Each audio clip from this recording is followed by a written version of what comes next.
Constance Le Grip, bonjour. Bonjour. Et bienvenue en cette rentrée parlementaire compliquée. Députée de la 6e circonscription, je crois, des Hauts-de-Seine.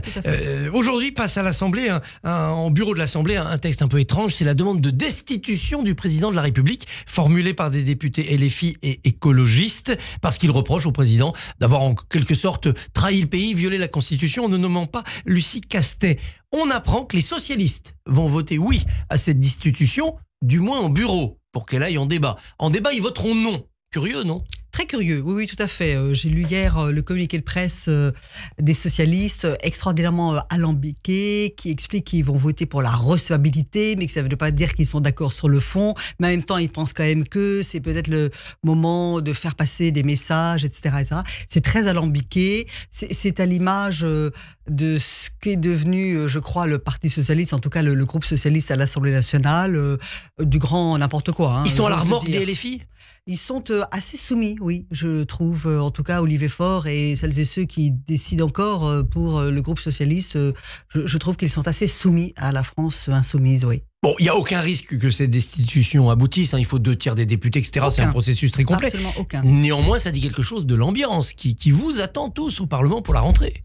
Oui, clairement, on s'attend à des moments très chahutés, des moments très brutaux peut-être à certains égards, beaucoup de bruit, beaucoup de vacarme, beaucoup d'interpellations peu courtoises, du chahut et plus, hein, je ne veux pas employer des termes qui ne seraient pas très corrects, très courtois. Les électeurs vous le voilà, reprochent. on s'attend à ça. Sur le terrain, les électeurs Oui. vous le reprochent, disent-vous, les parlementaires, vous ne servez à rien, c'est la cour d'école ? Alors, on nous dit quelquefois plus que des termes, la cour d'école, etc. Hein. Oui, souvent, c'est plus la dur. colère, oui, c'est souvent plus dur que cela.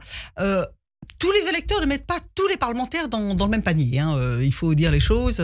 Mes électeurs, que je rencontre tout le temps, que j'ai bien entendu, beaucoup entendu pendant la dernière campagne législative, sont parfaitement conscients qu'il y a des fauteurs de troubles, qu'il y a vraiment maintenant au sein de l'Assemblée nationale une force parlementaire qui n'a rien à faire d'aucune des règles qui normalement prévalent au sein d'une Assemblée nationale, dans une démocratie parlementaire, qui ne respectent rien et qui sont là pour le chaos, la stratégie du vacarme, pour essayer de déstabiliser, décrédibiliser, fiche le bazar. Ils sont là parce qu'il y a eu le Front républicain, en grande partie, pour une partie d'entre eux. Est-ce que le jeu en valait la chandelle ?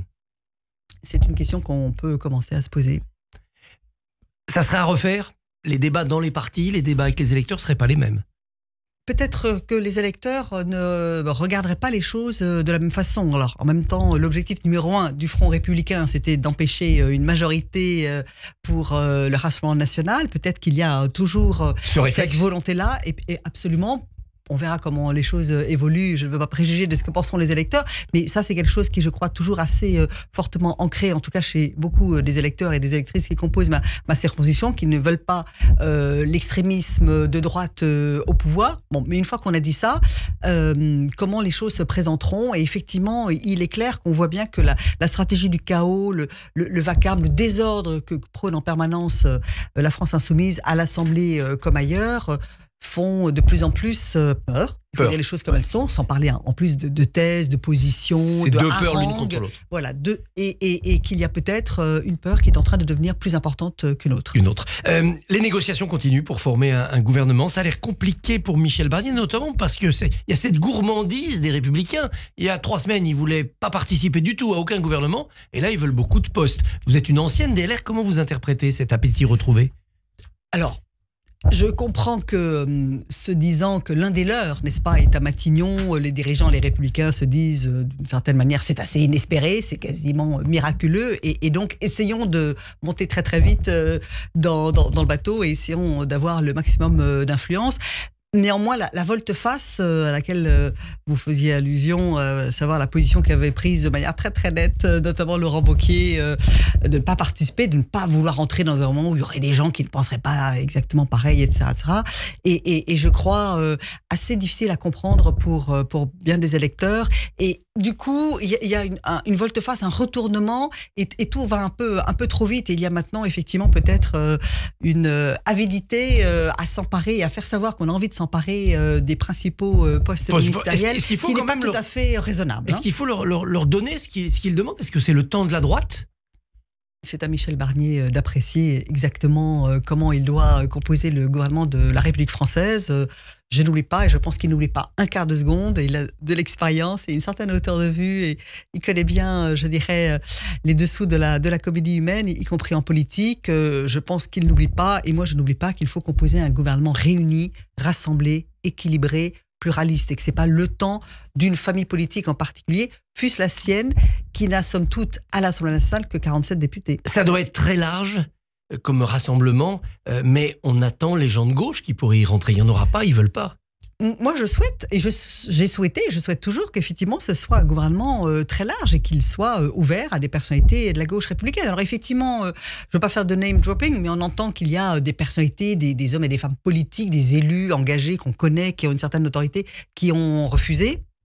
Je crois que Michel Barnier continue inlassablement, avec beaucoup d'opiniâtreté, à entrer en discussion, à contacter des personnalités. Il y a peut-être des gens qui sont moins connus, qui sont moins sous les projecteurs parce qu'ils ne sont pas députés ou grands élus locaux, mais qui pourraient accepter d'entrer dans le gouvernement de la République. Je crois que Michel Barnier est quelqu'un de très opiniâtre. Et il va peut-être y arriver. Vous êtes vous-même apparenté Ensemble pour la République. Est-ce qu'il ça veut dire que vous avez un doute sur où va cette famille macroniste, ou vous vous dites, tiens, il faut peut-être que je regarde aussi si je peux retourner chez les LR? Quelle est votre position? L'apparentement, nous sommes 12 à être apparentés au groupe Ensemble pour la République, avec des profils très très différents. C'est effectivement l'émission d'un petit message. C'était le message que j'avais voulu faire passer tout de suite après ma réélection, qui n'a pas été facile. Aucune réélection n'est jamais facile, et cette campagne électorale n'a ressemblé à nulle autre. Mais voilà, je n'étais pas tout à fait en phase, c'est le moins qu'on puisse dire, avec certains des choix tactiques et stratégiques qui avaient été faits par le parti et qui avaient été dits publiquement. Et donc j'ai eu un moment, et je conserve un moment de réflexion. Vous attendez des éclaircissements? J'attends... mais on est nombreux à attendre, et d'ailleurs nous allons avoir ce matin une réunion de groupe Ensemble pour la République à l'Assemblée nationale. Comme beaucoup, j'attends de savoir comment effectivement nous nous positionnons dans ce moment complexe. Moi je souhaite que nous soyons clairement, et avec, je dirais, solidité et confiance, engagés dans la réussite du gouvernement de la France. La réussite, elle va passer d'abord par des rendez-vous compliqués. L'abrogation de la réforme des retraites. Le RN a une niche parlementaire, il va la proposer. LFI va proposer ça fin novembre. Est-ce que cette réforme des retraites est condamnée à terme?